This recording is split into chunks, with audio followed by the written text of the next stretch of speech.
Wanasiasa nguli na wakubwa nchini Tanzania, lakini pia wanaharakati wamvaa waziri wa mambo ya nje Thabit Kombo. Karibu sana mwanafamilia wa Mseto Media, tuendelee kupeana taarifa na habari. Kikubwa zaidi kisha bonyeza maneno subscribe kisha alama kengele ili usipitwe na taarifa zetu zote kuhusu siasa, jamii, burudani na michezo. Mei 27, 2026 waziri wa mambo ya nje alitoa hotuba pale bungeni kuhusiana na mambo tofauti ambapo pia aliongelea chokochoko zinazoendeshwa kwa mitandaoni wakidai na wanaharakati lakini pamoja na Watanzania wengine juu ya kile kilichotokea Oktoba 29. Hapa anamaanisha ghasia lakini pia mauaji ya Watanzania, ambapo wanasema watu wanaponya mioyo lakini kuna watu wengine wanaendelea kuleta chokochoko, huku akisema unapomchokoza polisi kwa mawe basi oda yake inamruhusu kushuti, ambapo wanasiasa nguli na wakubwa pamoja na wanaharakati wamemvaa sana Kombo kufuatia kauli yake hiyo. Ambapo kabla sijaenda kukusomea ama kusema alichosema wanasiasa, tusikilize kwanza alichokisema waziri wa mambo ya nje Thabit Kombo. Jamani, ya nini tunataka kurudi kwenye chokochoko? Tushahil the nation. Kwenye taasisi za dini wote tushahil, tunaponya taifa letu. Hakuna kumlaumu, katiba imefanya kazi yake. Hakuna kumlaumu, katiba imefanya kazi yake.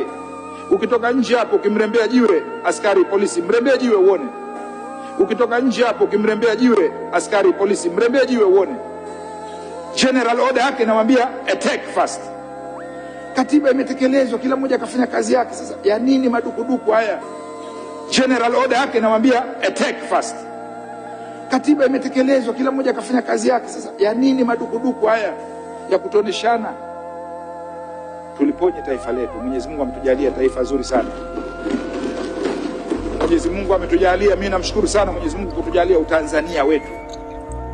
Baada ya kauli hiyo, Thabit Kombo John H ambaye ni makamu mwenyekiti wa Chadema ameweza kuposti video hiyo kisha kuandika, huyu bwana Kombo anazidi kuthibitisha kwamba waliuawa watu bila sababu ya msingi.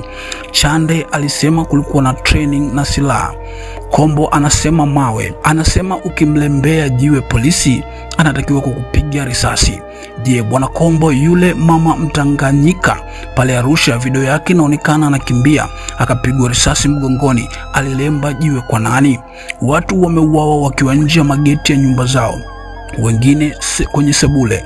Kuna vijana Mwanza mmeuawa wakiwa wanaangalia mpira, unasema tumelembea? Hamtaweza kufukia mauaji ya kutisha mlofanya ili mjitangaze kwenye uchaguzi ambao hamkuwepo. Wote mnakula pesa za damu na dunia haitakaa kimya. Hayo aliandika H, lakini God bless Lema yameandika asante sana Mwenyezi Mungu, jina lako libarikiwe. Yani baada ya kuona peji moja imeposti picha ya Kombo ikisema polisi waliua kihalali kwa sababu walirushiwa mawe. Lakini tukija naye kwa msemaji wa chama cha Chadema Brenda Rupia yameandika tafakuri kwa kauli ya waziri Kombo. Kama mauaji yalitokea Oktoba 29 na siku zilizofuata ni polisi walikuwa wanatekeleza katiba, sasa kwa nini mnaongelea kuliponya taifa kama polisi walikuwa wanatekeleza katiba? Kwa nini hamuoni kama katiba waliotekeleza inaumwa na inahitaji tibiwe ipone ili iponye taifa? Katiba mpya inahitajika sasa. Afu mwisho akaeka hashtag ya free Tundu Lissu. Lakini naye Hilda Newton ambaye ni mwanaharakati lakini pia ni kiongozi wa vijana wa Chadema ameposti clip hiyo pia naye kuandika utawala wa Rais Samia umefitinika.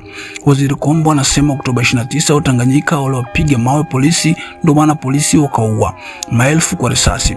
Wakati huo tume ya Jaji Chande inasema kwamba waandamanaji walikuwa na silaha za moto, ndio maana polisi waliwaua kwa risasi. Ukisikia njia Mungu ni fupi, ndo kama hivi. Lakini naye pia mwanaharakati mkubwa Maria Sarungi ameposti clip hiyo na kuandika, we Kombo acha kulalama na kuongea maana unazidi kuharibu. Ya nini unataka kurudi kwenye chokochoko? Nyie si wiki hii mnazindua filamu ya Yahoo Boys mkisema watu hawakuuawa na sisi wanaharakati ndo tunahusika? Nyie si ndo mnatuinda nje ya nchi na mnataka kutufungulia makesi? Si nyie ndo majukwani kila siku mnashambulia kanisa Katoliki na Father Kitima? Nyie hamjawahi kuacha chokochoko, ila mlijiona sisi ni sisimizi kama dash anavyosema. Taasisi za dini zote tuna hili. Juzi hapa amefariki padri aliteswa na vikosi vya dash na dash kwa miezi 6. Kuna healing gani? Gwajima mnamwinda kama digidigi na Kitima mngempata mngeshamua. Usitulete kelele. General order yake inasema attack first. Hii ni uongo, hakuna GPO kama hii. Kazi yao ni kudhibiti, ndo maana wana mabomu ya machozi na maji ya kuwasha. Mzee Warioba alishawaeleza haya, ndo maana mnataka kumdhuru, amtaki ukweli. Tuliponye taifa letu, sawa, anzeni kwa kujiuzulu wote, starting with Rais Samia. Mwacheni Tundu Lissu na wafungwa wote wa kisiasa, na acheni kutuwinda tuliopo nje ya nchi. Turudi kuandika katiba mpya. Walihusika kuua wananchi wawajibike bila kupepesa macho. Yaani haya masharti hamtaweza kuyakwepa. Narudia, mnavyozidi kutumiza na sisi tunazidi kupambana.